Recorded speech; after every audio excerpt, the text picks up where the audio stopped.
नमस्कार साथियों, एक बार फिर से आपका स्वागत है पेरेंटल स्टडी सेंटर पे।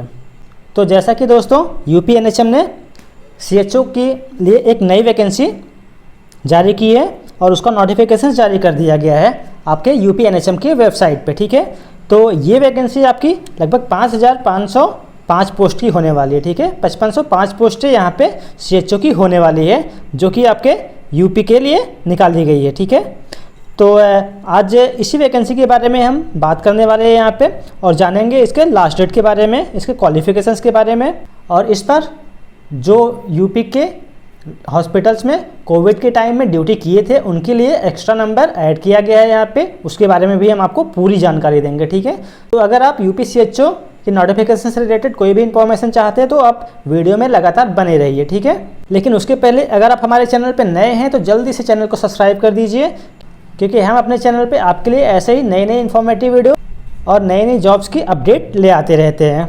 तो चलिए बिना टाइम को वेस्ट किए हम इस वैकेंसी के ऑफिशियल नोटिफिकेशंस को देखते हैं।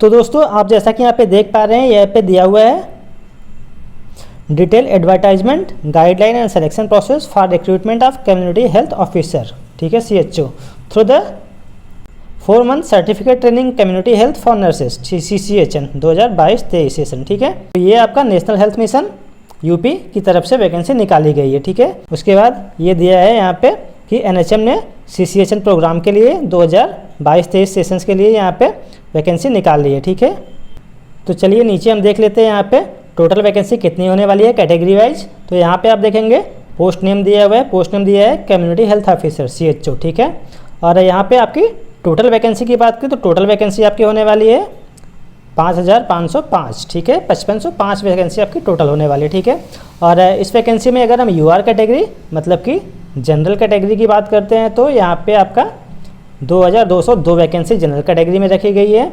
वहीं EWS की बात करते हैं, ठीक है, EWS तो यहाँ पे 550 वैकेंसी रखी गई है EWS के लिए। और वहीं पे OBC की बात करते हैं तो OBC के लिए आपकी 1486 वैकेंसी रखी गई है। और वहीं पे SC की बात करते हैं तो आपकी 1157 पोस्ट रखी गई है। ठीक है, और ST के लिए आपका 110 पोस्ट रखा गया है। वहीं पे PWD मतलब जो फिजिकली हैंडीकैप्ड होते हैं उनके लिए आपकी 221 पोस्ट रखी गई है। ठीक है, तो ये आपका कैटेगरी वाइज यहाँ पे बताया गया है किस कैटेगरी के लिए कितनी पोस्ट निर्धारित की गई है यूपी CHO के लिए। ठीक है, और साथियों जैसे ही आप उसके नीचे आएंगे तो यहाँ पे एक बहुत ही इंपॉर्टेंट चीज़ दी गई है। आप यहाँ पे देखेंगे दिया है candidate belongs to OBC and EWS category. ठीक है, जो आपके OBC और EWS कैटेगरी के कैंडिडेट हैं अगर उनको रिजर्वेशंस का फ़ायदा चाहिए और वो जो सर्टिफिकेट लगा रहे हैं तो उनका वो सर्टिफिकेट जो है आपका 1/4/2022 से पुराना नहीं होना चाहिए। ठीक है, आपको इससे नया सर्टिफिकेट चाहिए होगा। ठीक है, इसमें अगर आपको इसका फ़ायदा लेना है तो अगर आप इससे पुराना सर्टिफिकेट लगाते हो तो आपका अमान्य कर दिया जाएगा। ठीक है, अगर इसलिए अगर आपके पास सर्टिफिकेट नहीं है तो अभी आप बनवा लीजिए और ये सर्टिफिकेट आपका 1/4/2022 से नया होना चाहिए। ठीक है, तो इस बात का आप ध्यान रखें अगर आप EWS या आप OBC कैटेगरी से बिलोंग करते हैं तो। और दोस्तों वहीं पे नीचे आते हैं तो आप यहाँ पे देखेंगे कि यहाँ पे आपका एप्लीकेशंस स्टार्ट होने की और लास्ट डेट के बारे में बात की गई है। ठीक है, तो यहाँ पे आप देखेंगे कि ये एप्लीकेशन आपका 20/7/2022 से भरना स्टार्ट हो गया है। ठीक है, कि मतलब आज की डेट में आप ये एप्लीकेशन भर सकते हो। ठीक है, ये एप्लीकेशन स्टार्ट हो चुका है। और वहीं पर अगर क्लोजिंग डेट की बात करें मतलब लास्ट डेट की बात करें तो आपकी होने वाली है 9/8/2022 मतलब कि 9 अगस्त 2022 को आपका ये यहाँ पे लास्ट डेट हो जाएगी। तो अगर आपको एप्लीकेशंस भरना है तो आप 9 अगस्त से पहले ही एप्लीकेशंस को फिल कर दीजिए। ठीक है, क्योंकि उसके बाद आप इस एप्लीकेशंस को नहीं फिल कर सकते हो। और दोस्तों हम देखते हैं नीचे क्या दिया है। तो दोस्तों हम आपको पहले ही बता रहे थे कि इस पर जो कोविड के टाइम पे एंगेज्ड स्टाफ था, जो कोविड के टाइम में ड्यूटी किया हुआ स्टाफ था, उसके लिए अलग से मार्क्स रखे गए हैं इस बार। ठीक है, तो यहाँ पे आप देखेंगे उसके बारे में दिया है कि candidate engage for Covid management eight outsource temporary contractual. ठीक है, कोई भी स्टाफ हो, चाहे वो आउटसोर्स पे रखा गया स्टाफ हो, चाहे टेम्परेरी बेस पे रखा गया स्टाफ हो या कॉन्ट्रैक्ट बेस पे रखा हुआ स्टाफ हो। ठीक है, and work in public health facilities, ठीक है। आपके जो और भी वर्क्स थे पब्लिक हेल्थ में, चाहे उससे रिलेटेड स्टाफ हो, ठीक है, या फिर कोविड मैनेजमेंट से रिलेटेड स्टाफ हो या एडमिनिस्ट्रेशन से रिलेटेड स्टाफ हो, ठीक है, तो उनके लिए जो इस बार आपको मार्क्स एक्स्ट्रा दिए जाएंगे, ठीक है। जैसे कि अगर आपके पास यहाँ पे देखिए 5% मार्क्स है, मतलब who complete 6 month active engagement, ठीक है। अगर आपने 6 मंथ ड्यूटी किया है, ठीक है, तो आपको 5% मार्क्स दिए जाएंगे। अगर आपने 1 ईयर ड्यूटी किया है तो आपको 10% मार्क्स दिए जाएंगे। और अगर आपने 1.5 ईयर ड्यूटी किया है तो आपको 15% मार्क्स एक्स्ट्रा दिए जाएंगे, ठीक है। तो इस हिसाब से जो है आपको इस बार एक्स्ट्रा मार्क्स दिए जा रहे हैं इन कंपेरेटिव टू जो नॉर्मल कैंडिडेट है, ठीक है, अगर आपने कोविड में ड्यूटी किया है तो। लेकिन यहाँ पे एक चीज़ और दी हुई है कि ये मार्क्स आपके तभी एप्लीकेबल्स होंगे जबकि आप क्वालिफाई कर जाओगे, ठीक है। और क्वालिफाई मार्क्स की बात करें तो आपका जनरल कैटेगरी में 33% मार्क्स आपको ले आना पड़ेगा। जनरल कैटेगरी से अगर आप बिलोंग करते हो, वहीं आप अगर आप ओबीसी कैटेगरी से बिलोंग करते हो तो 30% मार्क्स आपको ले आना पड़ेगा, ठीक है। और अगर SC/ST से बिलोंग करते हो तो 24% मार्क्स ले आना पड़ेगा। आप जब इतना मार्क्स ले आओगे उसके बाद ही आपका कोविड का एक्सपीरियंस आपका काउंट होगा, ठीक है। अगर इससे कम मार्क्स आपके हैं तो आपका कोविड का एक्सपीरियंस काउंट नहीं किया जाएगा, ठीक है, और आप डिस्क्वालीफाई हो जाओगे इस एग्ज़ाम से, ठीक है। और वहीं पे हमें इसके एलिजिबिलिटी क्राइटेरिया की बात कर लेते हैं। यहाँ पे देखिए एलिजिबिलिटी क्राइटेरिया भी दिया है।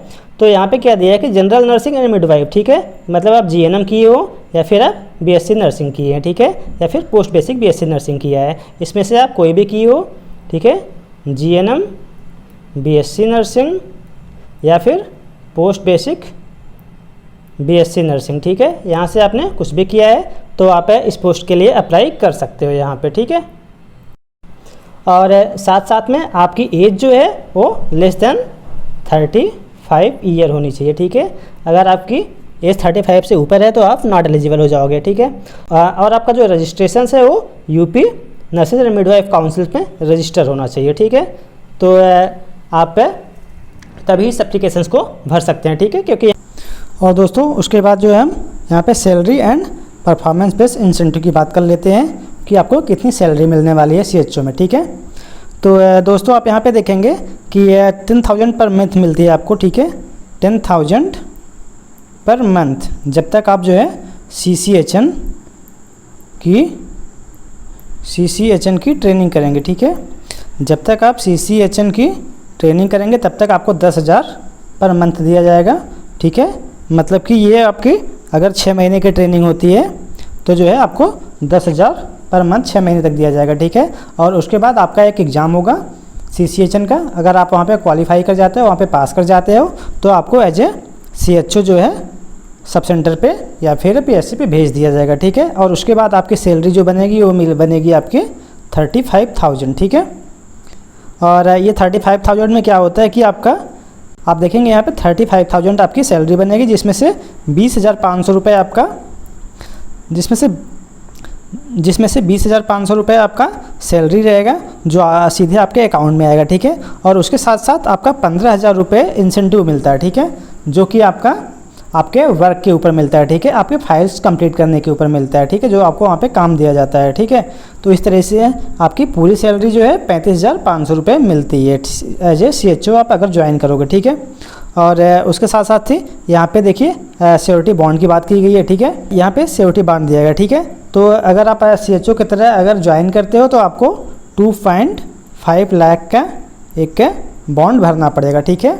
एक बॉन्ड आपका 2.5 लाख का भरना पड़ेगा आपके 100 रुपये के स्टाम्प पे, ठीक है। तो अगर आप CHO को ज्वाइन करते हो तो ये बॉन्ड आपको कंपलसरी भरवाते हैं वहाँ पे, ठीक है, जहाँ पे आप ट्रेनिंग करते हो, ठीक है। और दोस्तों उसके बाद देख लेते हैं, तो यहाँ पे आप देखेंगे कि इंस्ट्रक्शंस दिया है ऑनलाइन एप्लीकेशन फॉर्म भरने में, तो आप इस नोटिफिकेशंस को एक बार अच्छे से पढ़ लीजिएगा, डॉक्यूमेंट एज सब के बारे में दिया है।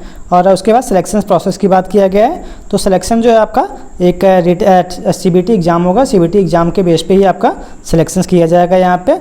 और आपकी जो मेन सिटी होती है वहाँ पे आपका सेंटर दिया जाता है, ठीक है। तो यहाँ पे आपका उसके बाद क्वालिफाइंग मार्क हमने आपको पहले ही बता दिया कि जनरल के लिए 33% है और ओबीसी के लिए 30% है और SC/ST के लिए 24% है, ठीक है। और उसके बाद यहाँ पे इंस्ट्रक्शंस दिए हैं आपको सारी चीज़ों का। तो इसको एक बार आप पूरा नोटिफिकेशन जो है डाउनलोड करके यहाँ से अच्छे से एक बार इसको पढ़िए, ठीक है। जो चीज़ें ना समझ में आए आप जो हमें कमेंट सेक्शन में एक बार पूछ सकते हो, ठीक है।